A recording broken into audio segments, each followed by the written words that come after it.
5 കസേരയിട്ടൊരു മുറിയിലേക്കൊരു സ്ത്രീ കടന്നു വരുമ്പം ആ സ്ത്രീക്ക് ഇരിക്കണമെങ്കിൽ ഇനിയൊരു 5 കസേരയും കൂടി കൊണ്ടുപോയിട്ടിട്ട് അതിൽ 2 കസേരയിൽ നീ ഇരുന്നോ എന്ന് പറയുന്നൊരു ലോജിക്ക് ഉണ്ടല്ലോ. ഈ ഡീലിമിറ്റേഷൻ നടപ്പിലാക്കിയ മാത്രമേ വനിതാ സംവരണം യാഥാർത്ഥ്യമാക്കാൻ വേണ്ടി പറ്റൂ എന്ന് പറയുന്ന സമയത്ത് എനിക്ക് ഫീൽ ചെയ്യുന്നൊരു സാധനം അതുകൂടിയാണ്.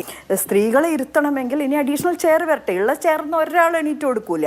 ഒരാൾ അത്രമാത്രം ഈ പുരുഷാധിപത്യ മൂല്യവ്യവസ്ഥ ഈ പാർലമെന്ററി രംഗത്തും രാഷ്ട്രീയത്തിലും ഉണ്ട് എന്നുള്ളതാണ്. അഡ്വക്കേറ്റ് പി എം ആതിര, നമുക്കറിയാം വനിതാ സംവരണ നിയമത്തിന്റെ ചരിത്രം. 90കളിൽ പാർലമെന്റിൽ വരുന്നു, പാർലമെന്റ് കടക്കുന്നില്ല, നാടകീയമായ രംഗങ്ങൾ ഉണ്ടാകുന്നു, പിന്നീട് 2000കളിൽ വരുന്നു. പക്ഷേ നാടകീയ രംഗങ്ങൾ മാത്രം ബാക്കി വനിതാ സംവരണ ബില്ല് പാസ്സാവുന്നുണ്ടായിരുന്നില്ല. ഏറ്റവും ഒടുവിൽ 2023 ആ ബില്ല് പാസ്സായി, ഏകകണ്ഠമായി സഭ പാസ്സാക്കി. അങ്ങനെ നാരീ ശക്തി വന്ദൻ അധിനിയം എന്ന നിയമം വന്നു. ഇനിയിപ്പോൾ അതിന്റെ നടപ്പാക്കൽ സ്റ്റേജാണ്. അത് നടപ്പാക്കുന്നതിനുള്ള നിയമനിർമ്മാണത്തിന് വേണ്ടിയിട്ടാണ് അടുത്ത ദിവസം പാർലമെന്റ് ചേരുന്നത്.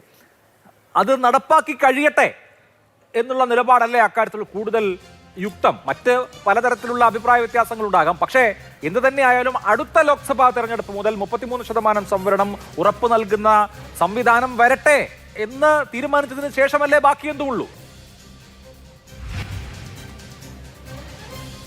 അല്ല, യഥാർത്ഥത്തിൽ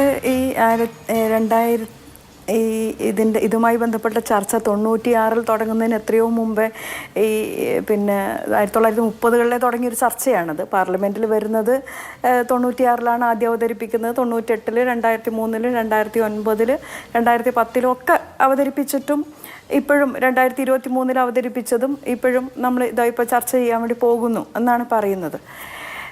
അത് ചർച്ച ചെയ്യുമ്പോൾ പോലും ഞാനിങ്ങനെ ആലോചിക്കുകയായിരുന്നു, ഇപ്പോൾ ഒരു 5 കസേരയിട്ടൊരു മുറിയിലേക്കൊരു സ്ത്രീ കടന്നു വരുമ്പം ആ സ്ത്രീക്ക് ഇരിക്കണമെങ്കിൽ ഇനിയൊരു 5 കസേരയും കൂടി കൊണ്ടുപോയിട്ടിട്ട് അതിൽ 2 കസേരയിൽ നീ ഇരുന്നോ എന്ന് പറയുന്നൊരു ലോജിക്ക് ഉണ്ടല്ലോ. ഈ ഡീലിമിറ്റേഷൻ നടപ്പിലാക്കിയ മാത്രമേ വനിതാ സംവരണം യാഥാർത്ഥ്യമാക്കാൻ വേണ്ടി പറ്റൂ എന്ന് പറയുന്ന സമയത്ത് എനിക്ക് ഫീൽ ചെയ്യുന്നൊരു സാധനം അതുകൂടിയാണ്. ഈ പറയും വിധം സ്ത്രീകളെ ഇരുത്തണമെങ്കിൽ ഇനി അഡീഷണൽ ചെയർ വരട്ടെ. ഉള്ള ചെയർന്ന് ഒരാൾ എണീറ്റ് കൊടുക്കൂല.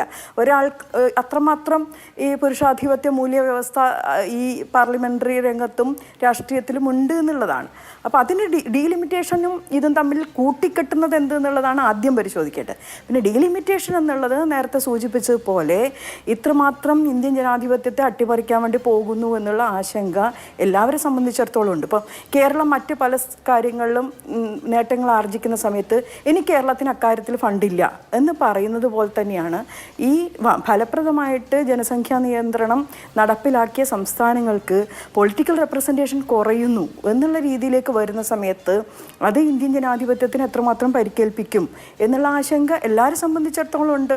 പ്രത്യേകിച്ച് ഈ സൗത്ത് ഇന്ത്യൻ സംസ്ഥാനങ്ങളെ സംബന്ധിച്ചിടത്തോളം ഈ ഭാഷാപരമായി തന്നെ നിലനിൽക്കുന്ന ഹിന്ദി സംസാരിക്കാത്ത സംസ്ഥാനങ്ങളെ സംബന്ധിച്ചിടത്തോളം അവർ ഈ ജനാധിപത്യ സംവിധാനത്തിൽ നിന്ന് പ്രത്യേകിച്ച് ഫെഡറലിസം അത്രമേൽ പല രീതിയിൽ അട്ടിമറിക്കപ്പെടുന്ന ഒരു കാലത്ത് ഇതുകൂടി വരുമ്പോൾ എന്തായിരിക്കും ജനാധിപത്യത്തിന് സംഭവിക്കുക എന്നുള്ള ആദ്യം നല്ലോണമുണ്ട്.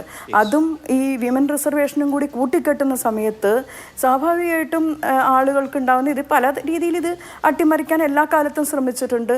അതിൻ്റെ തുടർച്ച തന്നെ സംഭവിക്കുന്നു എന്നുള്ളത്. ഇപ്പോൾ 2023 പാർലമെന്റിൽ പാസ്സാക്കി. 2023 ലോക്സഭാ തെരഞ്ഞെടുപ്പിനകത്ത് 33% സ്ത്രീ സംവരണം. നമ്മൾ മറ്റേ 83-84 ഭരണഘടനാ ഭേദഗതി വന്ന സമയത്ത് അഡീഷണൽ സീറ്റ് കൊണ്ടൊന്ന് ഇരുത്തിയിട്ടല്ലല്ലോ സ്ത്രീകൾക്ക് 33% സംവരണം തദ്ദേശ സ്വയംഭരണ സ്ഥാപനങ്ങൾക്കകത്തേക്ക് കൊടുത്തിട്ടുള്ളത്. അപ്പോൾ 128 ഭരണഘടനാ ഭേദഗതി വരുമ്പം സ്ത്രീകൾക്ക് ഇരിക്കാൻ സീറ്റ് വേണമെങ്കിൽ അഡീഷണൽ സീറ്റ് കൂടി ഉണ്ടാക്കിയതിന് ശേഷം മാത്രം എന്ന് പറയുന്ന വാദം തന്നെ എത്രമാത്രം സ്ത്രീ വിരുദ്ധമാണെന്നുള്ളതാണ്. ഇനി എന്തിൻ്റെ പേരിലായാലും ഡീലിമിറ്റേഷൻ ഉണ്ടാക്കുന്ന ജനാധിപത്യത്തിനുണ്ടാക്കുന്ന പരിക്കും സ്ത്രീകളുടെ പ്രാതിനിധ്യം വരലും തമ്മിൽ കൂട്ടിച്ചേർത്തുകൊണ്ട് അതിനുണ്ടാക്കുന്ന ഒരു പൊളിറ്റിക്കൽ കൺഫ്യൂഷൻ ഉണ്ട്. ആ കൺഫ്യൂഷനെ എങ്ങനെയാണ് മറികടക്കേണ്ടത് എന്നുള്ളതാണ് നമ്മളിനി കാര്യക്ഷമമായിട്ട് ആലോചിക്കേണ്ടത്.